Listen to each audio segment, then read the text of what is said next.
ক্ষোভের সঙ্গে মহারাজগঞ্জ বাজারের ব্যবসায়ীরা জানান, কয়েক মাস আগে কভার ড্রেন নির্মাণ করার জন্য উদ্যোগ গ্রহণ করে পূর্ত দপ্তর, কিন্তু কোনো এক অজানা কারণে থমকে আছে কভার ড্রেন নির্মাণের কাজ। ড্রেন না থাকায় বাজারে আসা ক্রেতা ও বিক্রেতা উভয়ই ব্যাপক দুর্ভোগের মুখোমুখি হয়েছেন বলে জানিয়েছেন বাজারের এক জনৈক ব্যবসায়ী। আমাদের মাল নিয়ে আসতে পারছি না, তার জন্য আমরা সরকারের কাছে আবেদন জানাবো বাজারের ব্যবসায়ী হিসাবে যত দ্রুত সম্ভব আমাদের এই কভার ড্রেনটা নির্মাণ করে দেওয়া হয় এবং বাজারের ব্যবসা যাতে আমরা ঠিকঠাকভাবে করতে পারি তার জন্য সরকারের কাছে আবেদন। কার উদ্যোগে ড্রেনটা নির্মাণ করার উদ্যোগ নেওয়া হয়েছে সেটাও বলতে পারবো না।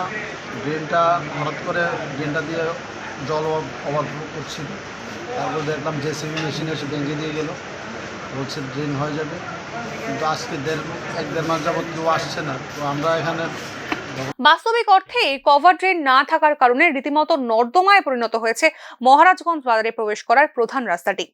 ড্রেন উপচে রাস্তায় চলে আসছে নোংরা জল। বাণিজ্যের দিক দিয়ে রাজধানীর প্রধান এই বাজারটির গুরুত্ব অপরিসীম, কিন্তু নানান সমস্যায় জর্জরিত এই বাজারের সামগ্রিক উন্নয়নে কোনো উদ্যোগই বাস্তবায়িত হয়নি। প্রয়োজনীয় এই কভার ড্রেনটি দ্রুত নির্মাণ করে দেবার জন্য সরকারের কাছে দাবি জানিয়েছেন মহারাজগঞ্জ বাজারের ব্যবসায়ীরা। তাদের স্পষ্ট বক্তব্য, বাজারের বেহাল দশার কারণে নিত্য আর্থিক ক্ষতির বোঝা টানতে হচ্ছে তাদের। Bureau report, news now.